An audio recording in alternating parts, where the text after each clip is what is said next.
linguistic objects, help machines.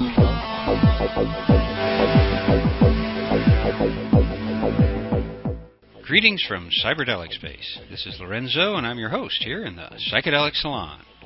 Today's program is a continuation of the series of trialogues held between Terence McKenna, Ralph Abraham, and Rupert Sheldrake at Esalen in September of 1989 and again in 1990. So far, the trialoguers, I guess that's probably not a real word, but it does have a nice ring, don't you think? The trialoguers. Anyway, in the first podcast of this series, the trialoguers gave us a brief glimpse of their backgrounds and how they came together, and that was in our podcast number 58. We then heard tape 1 of the series, which was titled Creativity and Imagination.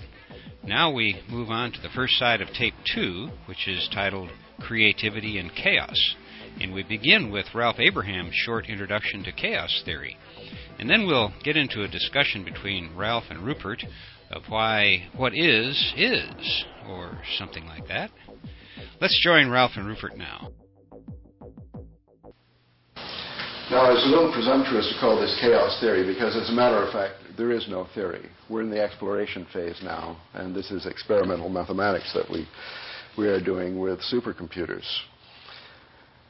But I think it might help if you had just a little idea of chaotic dynamics and the idea of the thing. So I want to give a 2 or 3 minute primer so that you could understand what is a chaotic attractor. And here now we've seen 16,000 of them. What does one look like? And that'll conclude my introduction, and then I'll pass them on to Rupert. So a good laboratory for the study of chaotic dynamics is the dripping faucet. And the dripping faucet was discovered as the ideal demonstrator for chaos theory because the lectures are usually given in a physics lecture hall, and they always seem to have a sink with a faucet in the front to do experiments or for the professor to wash the chalk off his hands. Anyway, you take the faucet, you can do this immediately you get home. You crack the tap a little bit, and the water drips out, drip, drip, drip, and it's regular. If you crack a little more, then the drips speed up, but they're regular. And then you crack it a little more, and then it begins to sound drip, drip, drip, like rain dripping off the roof. That's an example of a chaotic time series. If you measure the time between drops and make a list of these numbers, you have the paradigmatic case of a chaotic time series. Now, somebody decided to seriously study this dripping faucet after seeing it in half a dozen physics lectures. And this person, Rob Shaw, one of the leading people in chaos theory, did a very fine study by placing a microphone in the sink where the drop would hit it, getting an electronic beat, discretizing, getting it in the computer, and analyzing the results. And so all of this is taking place on that level 1, the lowest layer of the physical world.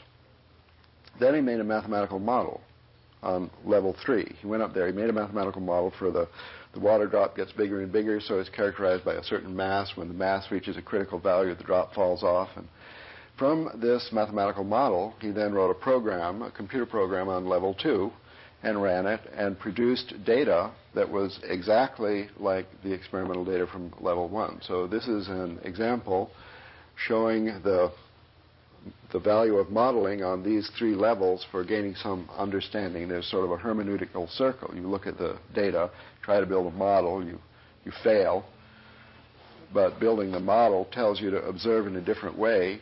You observe in this different way, that helps you to build a better model, and as this circle turns, the level of our understanding grows. So Rob Shaw came quickly to a good model for this. I think he was lucky because it sounds simple. It's a very complicated system. It relates to waterfalls, for example, when the spray comes off the waterfall. And here's another example of a chaotic system. Could you write some equations and obtain a computer program that simulated the spray from a waterfall? I doubt it. The new way of looking at the data that came to him from the theory was to take the sequence of numbers, the time between drops. You just visualize a column of numbers.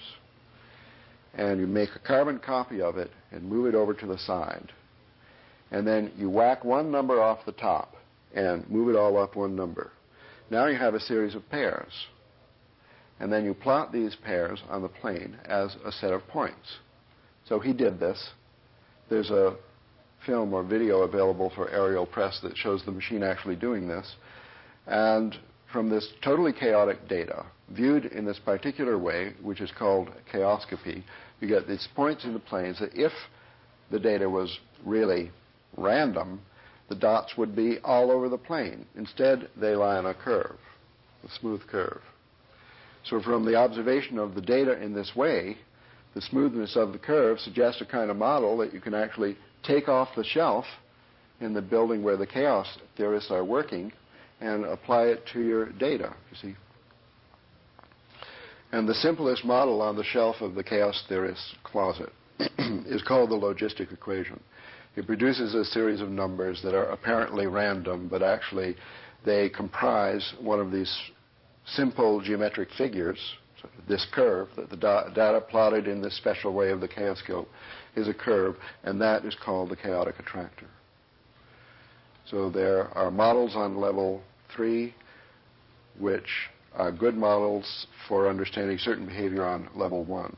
And level 2 is an intermediary which can either create the model, the mathematical model, from the real data, or create experimental data from the model to compare with laboratory data. Well, to conclude, this video was made out of these simplest possible dynamical systems called the logistic equation. And it just produces a series. It's very similar to a dripping faucet. So you could just as well imagine that we have 16,000 dripping faucets in an array of 128 by 128. And the time between drops is represented as a color on the screen. Now, do you think that if you had 16,000 dripping faucets, you could get out of them a pattern like Calico Mountain? Now, well, it happens. I mean, there's a lot of theory behind this, enough to suggest that it's not some kind of artifact. No matter what kind of artifact it is, it's an interesting artifact. And I guess I'd like to call this a mathematical law. It has to do with the emergence of form from a field of chaos. We don't know what else to call it. It's not a mathematical law that was known to Pythagoras. And I don't know if it was always there since the beginning of time, long before the Big Bang, or if it just emerged into the evolving field of the Gaian mind through the fact that computers make it visible. I mean, I don't know. But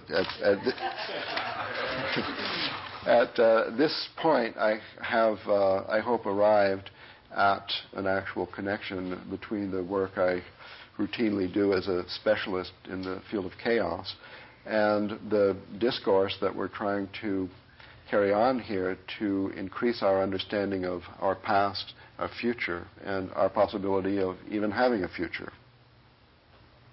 The problem I have with chaos theory is that I'm never quite sure what it's saying. There seem to me to be two things that are of interest here. One is that the actual detailed models which chaos theoreticians make. And they love finding fairly simple equations that will generate complicated and seemingly chaotic structures. And so there's this modeling aspect of chaos which is at the forefront of modern mathematical chaos theory and modeling. But the fact you can make mathematical models of chaos has given scientists permission to recognize that, in fact, there's a vast deal of indeterminacy throughout the physical world. In the 19th century, it was generally believed that there was no indeterminacy at all. Everything in the physical world was totally conditioned by eternal laws of nature. Laplace thought that the whole future and past of the universe could be calculated from its present state if there were a mind powerful enough to do the calculations and to make the observations. Now, that view, the illusion of total predictability, held science under its spell for generations. Scientists were dazzled by this imagined power of totally predicting everything. And it was a kind of illusion. They really did believe it. And, of course, they couldn't calculate everything. I mean, they still can't even calculate the weather very accurately, more than a few days in advance. So, in actual fact, this idea of total predictability was not realizable. But the idea was, well, we would, if we could do enough calculations, be able to calculate it in principle. What seems to me interesting is the fact that first with quantum mechanics, there was a recognition that indeterminacy, probability, intrinsic non-detailed predictability were inherent in small-scale physical processes at the quantum level. And here was a genuine indeterminism in nature which had to be admitted in 1927. Until then, practically everyone believed everything was fully determinate. After that, there's been a gradual recognition that indeterminacy exists not just at the quantum level, but at all levels of natural organization. There's an inherent spontaneity, indeterminism, probabilism in the weather, in the breaking of waves, in turbulent flow, in nervous systems, in living organisms, in biochemical cycles, in a whole range of phenomena. Even the old-time favorite model for total rational mathematical order, namely the orbits of the solar system, the orbits of the planets in the solar system, turn out to be unpredictable in terms of Newtonian physics. They can be modeled in a chaotic manner. Anyway, this indeterminism has been recognized at all levels of nature. So there's the idea that what we can model with old-style physical models is an abstraction from a very small number of idealized cases, that the natural world simply escapes the modeling, most of the modeling processes which were the dominant features of traditional physics. Now, it seems to me this openness of nature, this indeterminism, this spontaneity, this freedom, is something very interesting, and it corresponds to the intuition of chaos in its intuitive and mythological sense. Mathematicians have used this word chaos in a variety of technical senses, and it's not entirely clear to me how these technical models of chaotic systems correspond to the kind of intuitive notion of chaos. But what I want to do is to consider how form arises from chaos, starting from a simple, intuitively obvious way in which more form appears from less through familiar physical processes. And I'm thinking of the process of cooling. If you start with something at a very, very high temperature, atoms can't exist. The electrons fly off the nuclei, and you get something called a plasma, which is a sort of soup of atomic nuclei and electrons in a kind of gas. There's no longer individual atoms. The whole things, they disintegrate into a mélange, a mixture of their component parts, the plasma, which has its own kinds of properties. If you cool these plasmas down, when you reach a certain temperature, it's low enough for atoms to form, and atoms begin to come into existence. Electrons start circulating around nuclei. You get atoms forming, you get a gas of atoms. But the temperature's still too high for any molecules to form.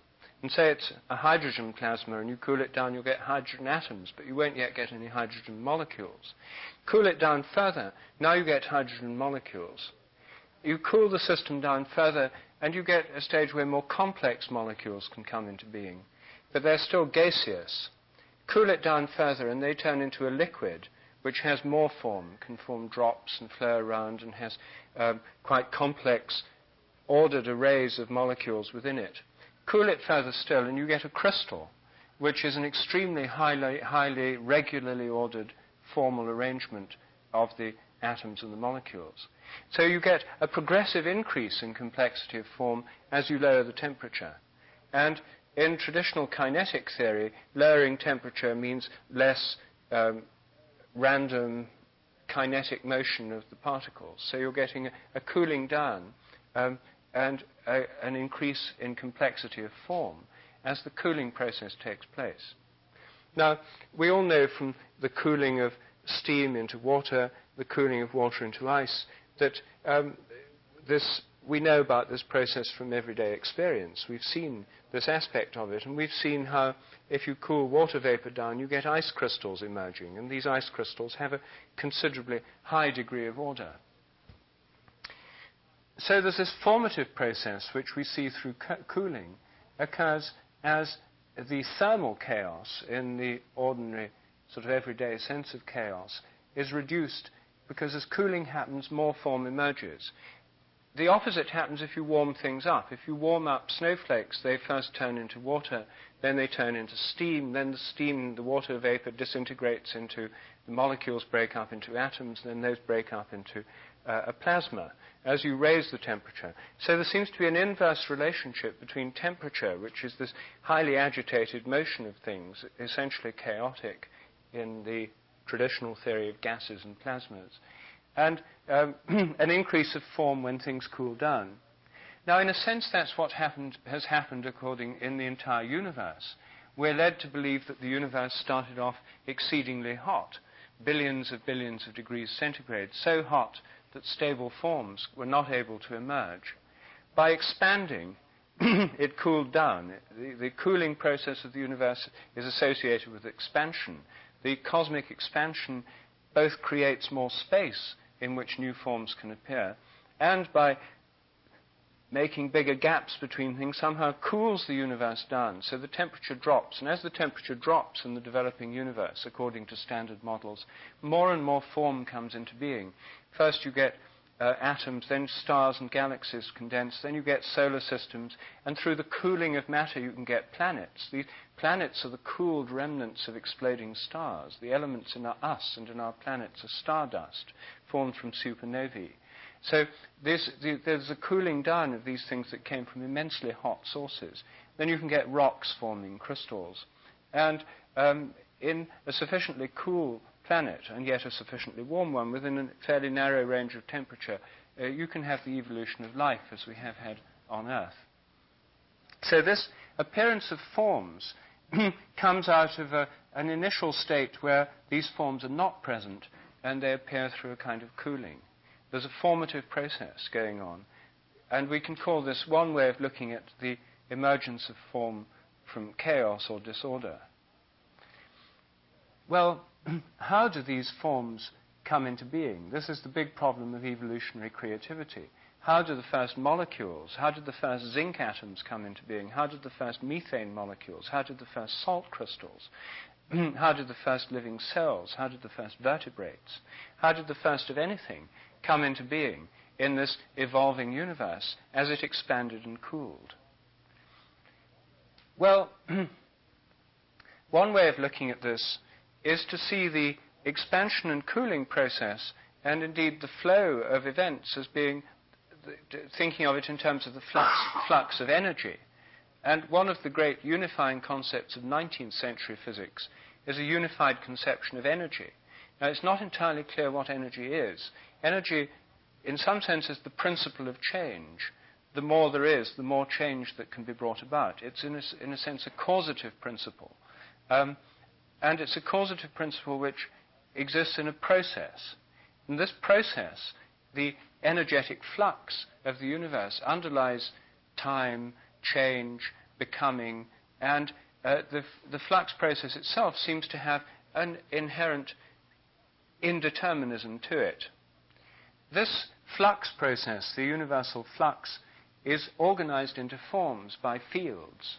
Matter is now thought of as energy bound within fields, the quantum matter fields and the fields of molecules and so on. And I think there are many of these organizing fields, the morphic fields. And the fields are somehow organizing the ongoing flux of energy, which is always associated with this spontaneity and chaotic qualities. So even organized systems of a high level of complexity still have this probabilistic quality. The fields that organize this energy to give rise to material and physical forms are themselves probabilistic. Chaos is never eliminated. There's always this indeterminism or spontaneity at all levels of organization. So there's a formative principle, which is the fields, and there's an energetic principle, which I think has the chaos inherent in it. It's a kind of change, which left as pure change would be chaos. One way of thinking of these is in terms of the Indian notion of Shakti as the energy indeterminate principle, and Shiva as the formative principle, working together in a kind of tantric union to give the world that we know. Now, if there's this formative principle that comes through the fields of nature, then one of the questions is, how do fields operate? How are these fields governed? How do they have the forms, shapes, and properties they do? Well, I think that the organizing fields of living organisms, of crystals, of molecules, and so on, are organized by, I think that they are what I call morphic fields, and that these fields contain an inherent memory, so that these fields are essentially habitual, and nature is the theater of these habitual fields organizing the indeterminate flux of energy. The fields themselves, by having this energy within them, have this indeterminate quality too. But this then brings us to the question of creativity. How do new fields, new forms, come into being in the first place? Where do they come from? Well, this morning, with Terence, I was discussing how they may arise out of the interaction between chaos and some kind of formative, unifying aspect of the cosmic mind, which Ralph has hijacked for the Pythagorean sect by calling the realm of mathematics. That there's an interaction here between these two levels, giving the world of becoming that he's shown by the wiggly line in the middle. Well, this is one way of looking at it. And this brings us back to the question of the nature of what he calls the mathematical realm, this sort of formative realm. Is there a kind of mathematical realm before the universe, somehow beyond space and time altogether, which conditions all forms of creativity, all patterns and possible systems of organization that can come into being with the world? Or are these all made up as the evolutionary process goes along? These are questions we've already touched on this morning. I myself think that if we take the view of things coming into being as evolution goes along, if we think of the cosmic, the soul of the world as having a kind of imagination, we can think of these as coming into being as nature goes along, and we can see this imagination as having many levels. There'd be a kind of cosmic imagination, which would be the soul of the world, the anima mundi, the soul of the universe, a cosmic mind, soul, and imagination. Within that, there would be clusters of galaxies, each of which would have their own mind, soul, or imagination. Then there'd be galactic ones, then ones for solar systems, then one for planets, then ones for ecosystems, then ones for societies of organisms and individual organisms, organs, tissues, and so on. There'd be many levels of organizing soul. I think these morphic fields could be regarded as an aspect of the souls of systems at different levels of being. Then there'd be the possibility of a whole range of imaginations, that we don't have to leap straight from what's happening in a social insect colony or in an animal or a plant or in a social system, a human social system, straight to the divine imagination or the mathematical mind of God or the transcendent realm of mathematics. There's a whole level of imaginations in between, a whole level, and within the Earth, we're embedded within the solar system with its own particular kind of soul and imagination, and that within the galaxy. So there'd be a whole set of levels at which creativity could come forth from souls with imaginations. Now, I think the difference that we might have to consider between all this and the traditional doctrine of the world soul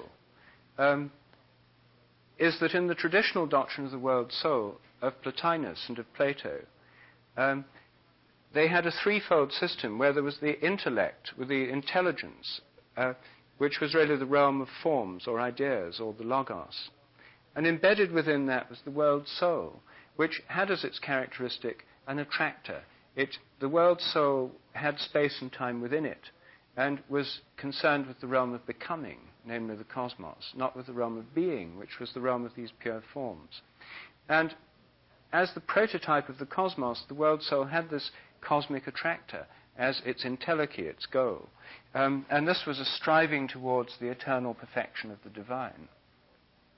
And then within the world soul, there were hosts, hierarchical levels within levels of souls of all the different systems within the universe, each of which had its own autonomous existence. A holistic or holarchic vision of souls within souls. The view that they had was that the qualities of the world soul were all fixed by the eternal forms, the eternal mathematical mind. The view that I want to consider is that the world soul or the world imagination makes up these forms as it goes along, that there isn't out there a kind of mathematical mind already fixed, already full, that what we do is make mathematical models of various aspects of nature. And I think that the one thing that happens then is these models can be projected as if they're a real thing out there, as if the world soul is engulfed within a kind of eternal mathematical mind. That may just be a projection of ours. The world soul may have an autonomy. It may be no more mathematical than our own souls are when we're dreaming. I mean, there are certain numbers and numerical forms come into dreams, but there's no sense when we're dreaming that these dreams are being generated by equations, or that they're essentially mathematical in structure. So what I'm suggesting is that the world soul may have an autonomy to it. It may have a kind of mathematical realm as part of it. But that if we think of it as having its relation to mathematics and its relation to the creation of form, the ordering of chaos into patterns and forms and structures, then this mathematical aspect of it may evolve along with nature, just as our own understanding of mathematics evolves in time.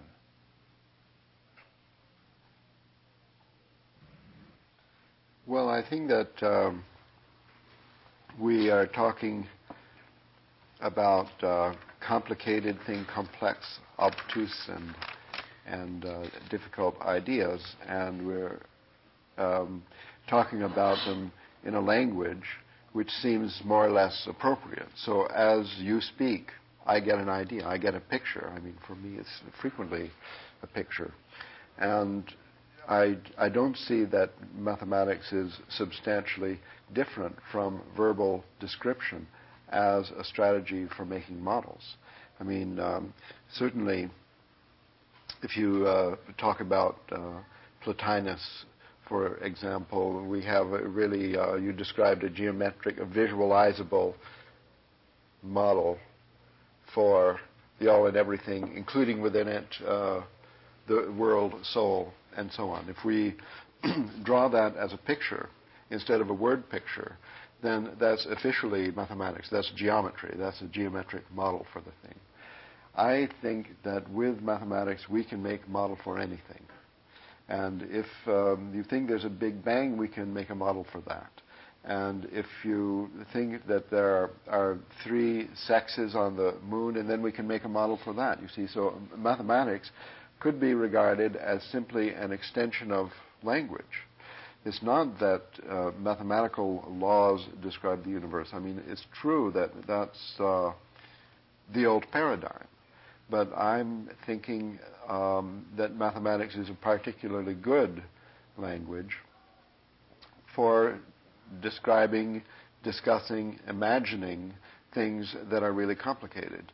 And the more complex, the more structured, the more difficult to engulf in our minds, the more appropriate mathematics might be, or maybe music might be. But words, I think, are frequently inadequate, that they have evolved, our language has evolved through the necessity of sharing our experience on a level of complexity which is more or less traditional, and which is inadequate to understand the whole world, or the world soul, or the ecosystem, the biosphere of planet Earth or something.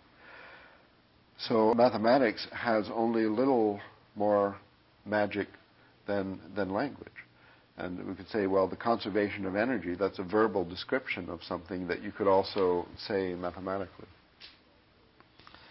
So I think that your maligning mathematics in this way is unjustified. And I guess I've been quoted in the chaos book as saying that chaos theory is the biggest thing since the wheel. Well, I believe that. I also think the wheel was a really big thing. But on the other hand, I've been quoted as saying that chaos theory is no big deal. So whatever you say, I agree with you. But, about determinism, if I could reply to that, it's a long time ago, but that was, you said you had a complaint about chaos theory, about determinism and prediction. And there are 2 or 3 reasons why chaos theory is good for you. One thing is, if you accepted chaos theory as a way of modeling anything that we're interested in, which personally I don't, not by itself, it's too simple, then it's still good for you, because according to chaos theory, prediction and determinism are impossible. Even though it uses the language that the deterministic thinkers used, when you look into the technical details of it, prediction is impossible. You only get a sort of a probabilistic something or other.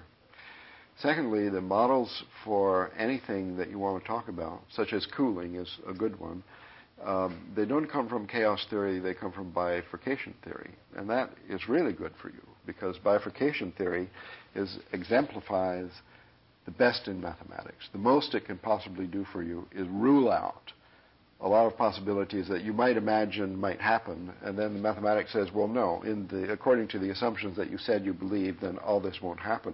Only this. And then you get a list of 3 or 4 of these so-called bifurcations. They're the only things you're going to expect to see in any system which is well modeled by the theory where these models come from. So when you have cooling, then you have, let us say, a control knob where you're turning down the heat under the pan, and the boiling is gradually subsiding to simmering, which is subsiding to a little bit of waving, which is subsiding to nothing.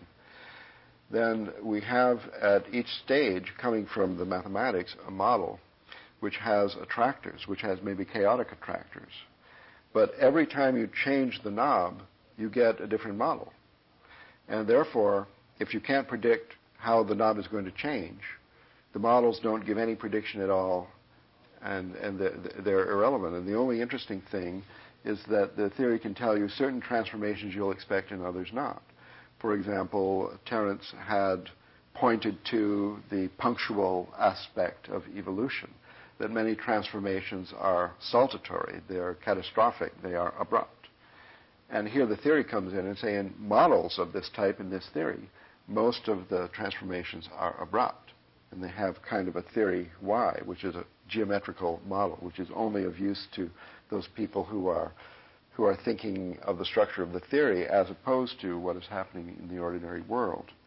So this bifurcation theory is good for you, and it gets rid of all, if chaos theory wasn't enough, that says determinism is impossible using mathematical models, forget it. Then we don't even think those models are appropriate anyway. Instead, you have these models that are changed by a parameter, which experience bifurcations. We have a very good encyclopedia of bifurcations, and those are good models for sudden changes, as, for example, in the emergence of form, as, for example, in the Neolithic Revolution, as, for example, in the crystallization of the planets, of the stardust.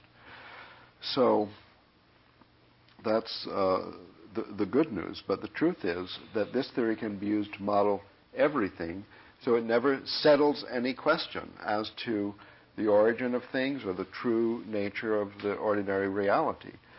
And therefore, it's worthless. What's good about it, like language, is it's good for communication, it's good for a certain feeling of understanding and gaining comfort in a new environment, because modeling is part of our basic process of grokking. And always the models are no good. They're no good as models, but they're good for the growth of understanding, the evolution of understanding. Well, I mean, you put the whole case impressively and modestly, in the sense that you're claiming that mathematicians are making models. Here's a new range of models. I mean, it's like before there were only mechanical instruments, and now we've got electronic instruments. A whole new category of models have come onto the market. And we can look forward to more models in the future. And there'll be the latest, the 1990 model will soon be out. And we've got this ongoing evolutionary system of mathematical models which enable us to model various aspects of reality. This seems to me eminently modest claim. But I suspect there's more in the background, because at least there is for some people, because the traditional assumption is that these models correspond to something. The reason why they work is because there's some aspect of nature to which they mysteriously relate. And that aspect of nature is, in essence, mathematical, which is why mathematical modeling is possible. Now, this seems to me the interesting question, why mathematical models work in certain areas.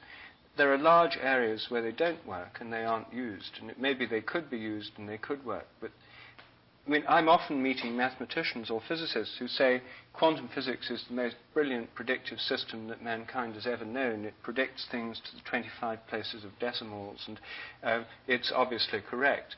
Well, as an agricultural scientist, when I was working in India, predicting the outcomes of my crop experiments, there was nobody who could predict those. And those experiments were, vast distance beyond the capabilities of any quantum physical modeling process or anything based on the so-called fundamental principles of physics. You can produce sort of string and sealing wax models for crop production, and we had people doing that. And we had a computer, and there were these simple models. But it wasn't that they didn't seem to me to be pointing towards a convincing demonstration that the whole thing depended on a hidden mathematical order. There were phenomena going on. Some of them mathematicians have modeled fairly well. Others, there's huge areas of reality that are hardly modeled at all yet. But the question is it that mathematical models somehow fix on features of the fields of reality? Are the fields of reality more real than the models we use to model them with? Or is there a kind of mathematics yet more fundamental than the fields? Is the electromagnetic field, the magnetic field, for example, the north and south poles of the magnet, is that field polar? In the sense it has a north pole and a south pole, it clearly has a polarity. And is the electromagnetic field polar in electric charge as well? There's a positive and there's a negative charges. These polarities we find inherent, for example, in the electrical and magnetic fields. Are those because there's some kind of Pythagorean two system or duality in some archetypal realm beyond nature that's reflected in everything that happens in nature? Or is that just the way fields are? And that when we look at lots of fields, we make an abstraction and we make conscious in a mathematical model something which is inherent in the nature of the organizing fields of reality, but which doesn't exist in some transcendent mathematical realm. Well, you could ask different mathematicians and get different answers. I'll give you mine. And other mathematicians would say it doesn't count because I'm not a mathematician. And this answer, in fact, is the proof of that.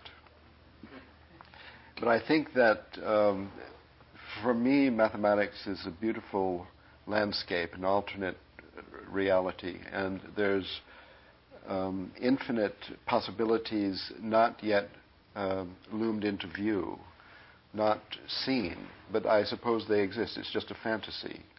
And there may be other parts which don't exist, but they'll be created by the efforts of people such as myself who just go there all the time and hang out there and study there and give it energy, which is the nutrition and so on.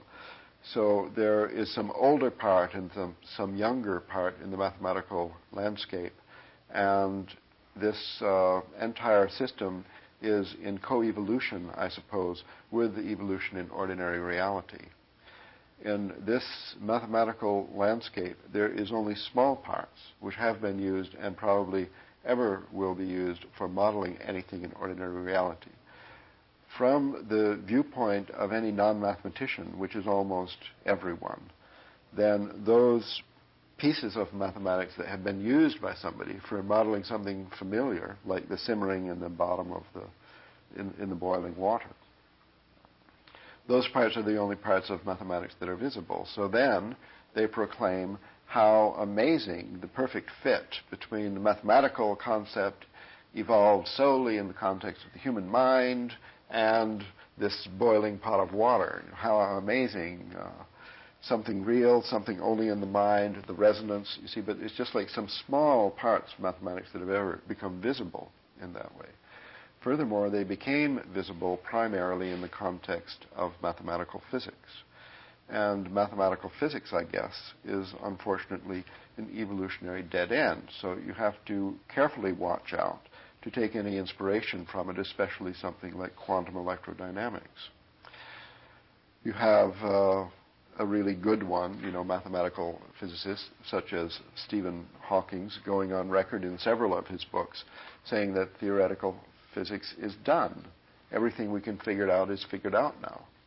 And other theoretical physicists would like to say, I'm sure that, we'll progress a little further, but basically, although Hawking is probably wrong, in essence, he's kind of right, because this whole subject is devoted to the study of the simplest possible systems.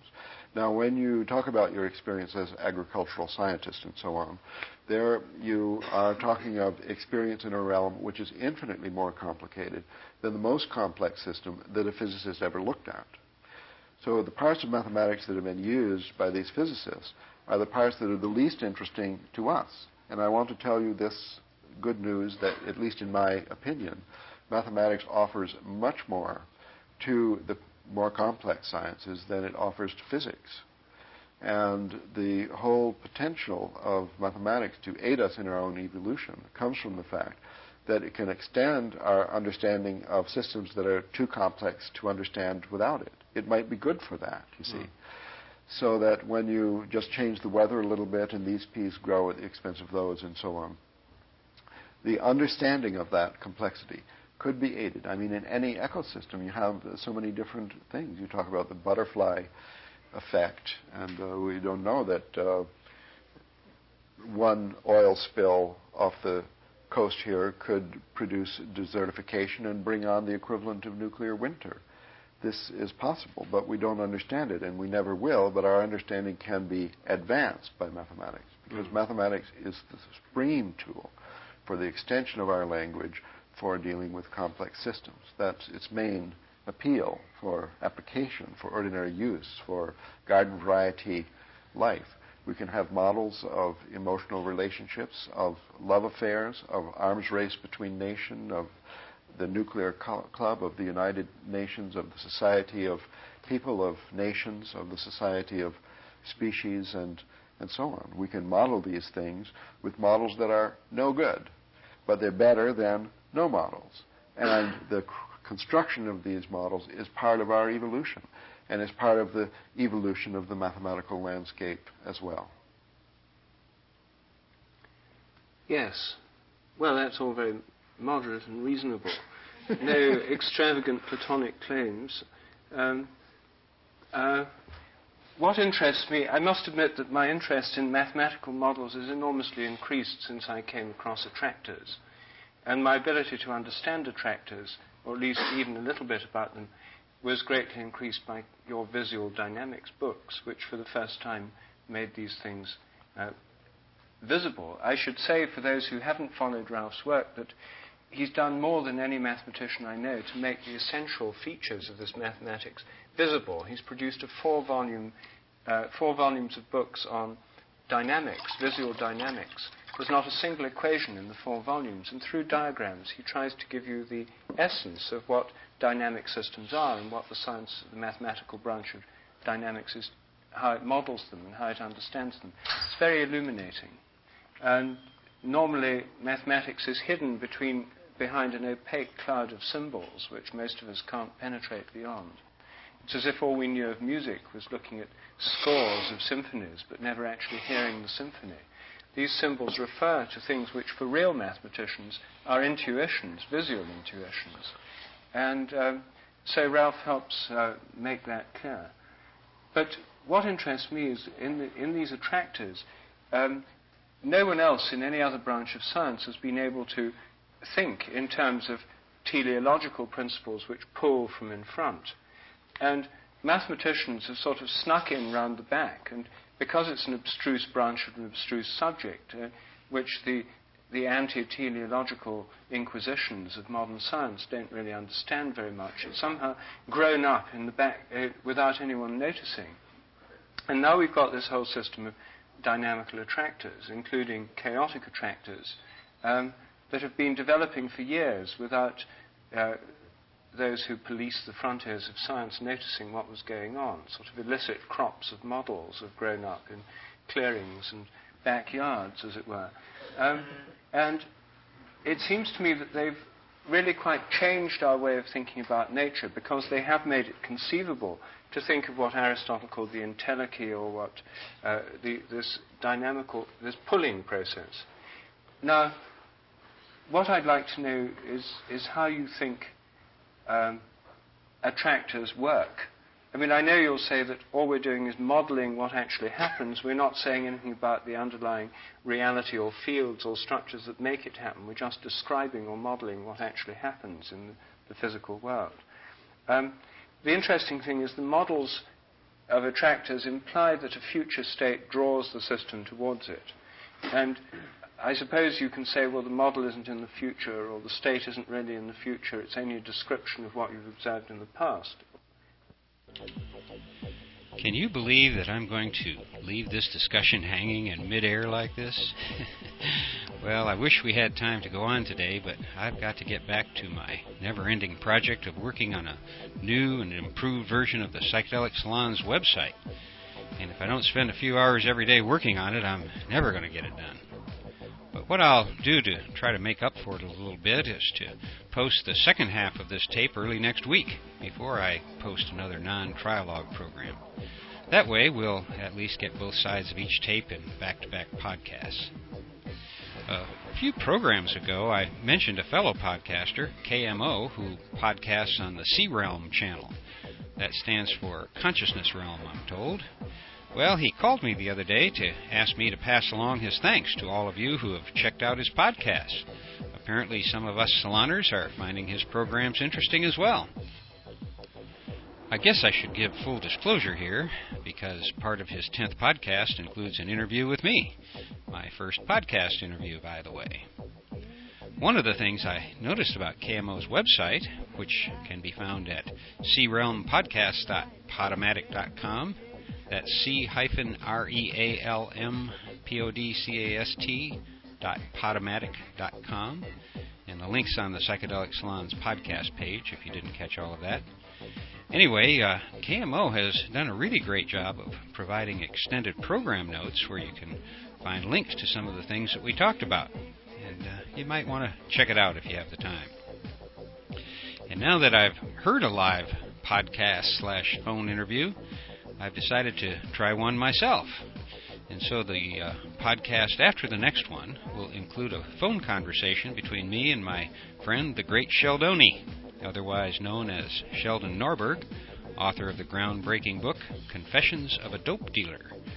So if you've ever wondered about the dope dealing business, you might find that upcoming program of interest. And I guess I should put in a special note here to my friends. I'm assuming you're my friends in the DEA and other fascist enterprises who are monitoring these podcasts in a pretense of doing some investigative work. Sheldon has been out of the dope dealing business for a long time now. Long enough for all the statute of limitations to run, for sure. And you won't hear any tips on how to get started in the business either. But you will hear a fascinating story of how the war on drugs helped to spawn an entire new class of entrepreneurs, in junior high school no less. And if you don't want to wait until next week to hear Sheldon's story, you can always go to our Amazon store at matrixmasters.com, and you'll find his book at the top of the page. Before I go, I should mention that this and all of the podcasts from the Psychedelic Salon are protected under the Creative Commons Attribution Non-Commercial Share-alike 2.5 license. And if you have any questions about that, you can click on the link at the bottom of the Psychedelic Salon webpage, which you can find at matrixmasters.com/podcast. And if you still have questions, you can send them an email to lorenzo@matrixmasters.com. I'd like to thank Chateau Hayuk for the use of their music here in the Psychedelic Salon, and thanks again to Ralph Abraham, both for participating in the Trialogues and for letting Bruce Damer and me digitize your tapes of these sessions and put them online for our friends here in the Psychedelic Salon to enjoy. And for now, this is Lorenzo, signing off from Cyberdelic Space. Be well, my friends.